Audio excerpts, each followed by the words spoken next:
Hello and welcome to our corner of the internet. My name is Maragos, and today we're going to be talking about how I, a lifelong Android user, actually switched to Apple. So I want to say this happened sometime like in March of 2020, actually. Yeah, it was actually at the beginning of the whole virus stuff.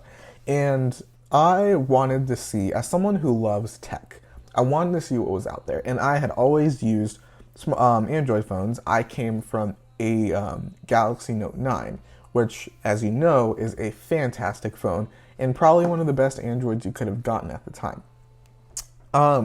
And even the guy at Sprint, who's my carrier, looked at me weird and he was like, "Really, bro? You're going from a Note 9 to an iPhone?" I was like, "Yeah, I wanted to try it out because I feel like it's not fair for me to bash on Apple if I just didn't really understand it because I never really used it."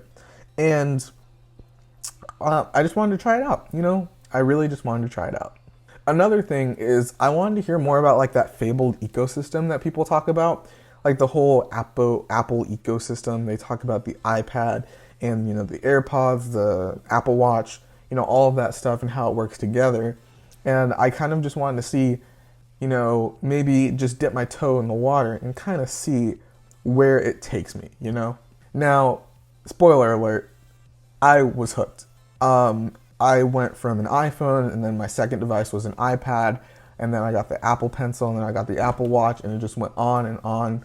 And I am definitely an Apple addict now. But we're going to go into why that is the case. So my first experience with Apple was actually quite pleasant. The setup was easy. The design of all of the apps was nice. And this was just the native apps, the apps that come on the phone.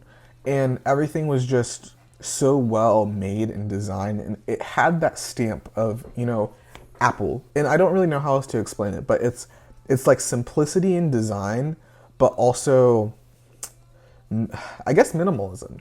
I don't know if I'm correct in saying that, but I guess another word I can say is clean. Apple has a very clean design when it comes to their products physically and when it comes to the UI, the interface of it. So Apple has amazing apps. Bear, Bear is a note-taking app, and it is beautiful. You have Notion, which is not exclusive to iOS, I don't believe, but Notion is a powerful tool, and it excels on iOS devices. The app design is just really good, and everything just seems to look similar in a way to where it feels like these apps aren't really separate from the whole design language that's going on, if you know what I mean. It's almost like, well, I say almost like, but it's actually probably the case. I believe most app developers, since a large portion of the population uses iPhones, it makes sense why people would develop things for iPhones, especially since it's just one device and one operating system and one set of hardware. Well, you have different phones, but you know what I mean. Like, it's very easy to optimize something for an iPhone versus an Android when you have so much different hardware, if that makes sense. Another thing I want to talk about is the premium feel of the devices. And this doesn't really affect performance, really, but it does take into account the pleasantness of being able, or I should say the pleasure of having to use or getting to use each device every day. I have the 11 Pro Max, that's what I'm shooting this on, and you have the mirror finish, shiny side. You have the frosted glass back. You have the mirror accent on the back where the Apple logo is, and it's just everything has. It just feels super premium. And this MacBook that I'm recording audio on, it's just the chassis is built super nice. It's very unibody is a good way of saying it. The iPad is just very slim, and it fits into that design language that I was talking about earlier. And again, this has really no impact on performance, but as someone who likes how things look, honestly, I guess I'm superficial in that way, it takes into account why I'm attracted to these devices. So that premium feel kind of carries over into the continuity of the design. And I keep throwing that word design language when everything kind of looks similar. And you can put these two things together. I can put the iPhone or the iPhone that I'm shooting on in the iPad that I've got right here, and I could put them together, and even without the logo, you'd know that they're both similar. Even if you had no idea what Apple was, you'd see that both of them were very similar. That's what I mean by design language. And then you've also got the continuity in software and software design and all that stuff. And I think this is where people start to encounter the phrase the Apple ecosystem. And really, that could be a whole nother video, but I believe what the Apple ecosystem is in my almost year of using these devices is that it's just the way that everything works so seamlessly together. If I want to transfer footage from my phone over to my computer, I can use AirDrop. If I wanted to just power on my AirPods, they connect automatically. Things like that just really simplify the experience. It's those little seconds that it saves you that add up and really just ends up saving you a lot of time.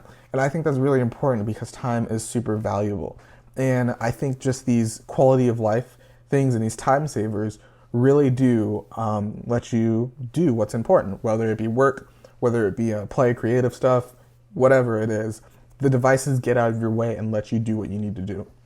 Another thing that I was really expecting was these devices are fast. They are insanely optimized, and after the about year, I believe, that I've had this, no stutters at all. It's been insanely responsive.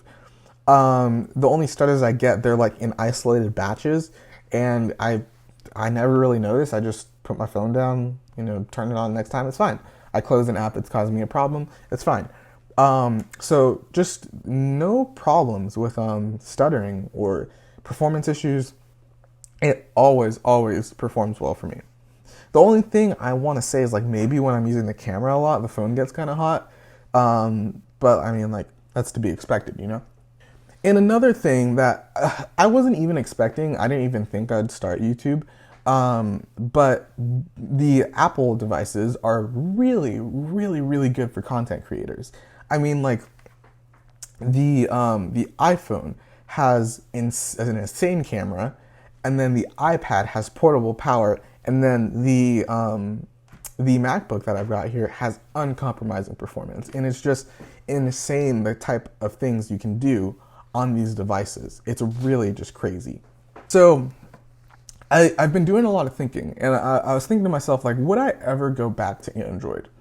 And Apple would really have to screw something up in order for me to go back to Android, because I've got the iPhone, I've got the iPad, the Mac, the Apple Watch, and everything just works together great. I love the software that's on it, and they'd really have to screw something up in order for me to be yeah, I'm gonna go somewhere else. Maybe even the MacBooks are good, the updated 2016 MacBook, not the M1 ones, but the ones without the scissor switches, the butterfly switches or whatever, I don't know. Even those, the updated ones, are just beasts, So they'd really have to screw something up. But I don't really have any desire to go back to Android. The only thing that's really enticing is the faster refresh rates of the newer phones, the newer Android phones. You have 90 hertz and maybe even 120 hertz. And I do see the difference there, and I mean, I think Apple will get to it eventually, but that is something that I am interested in. But for me, it's not worth switching back to Android for. I really do have to say, I was always someone who hated Apple, and of course they're a big company, they don't really care about you, but I'm kind of a fan, honestly. I really like what they're doing, especially with their sustainability stuff. Although I do think it's kind of weird how they're taking out the charges from the boxes and stuff. Okay, I get it, but that just seems right, and they're charging you the same. But I do like what they're doing with their whole sustainability efforts and all that.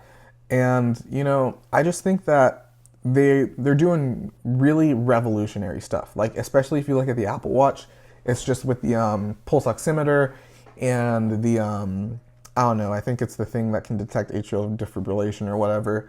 It's just some huge, huge health things. And the MacBooks are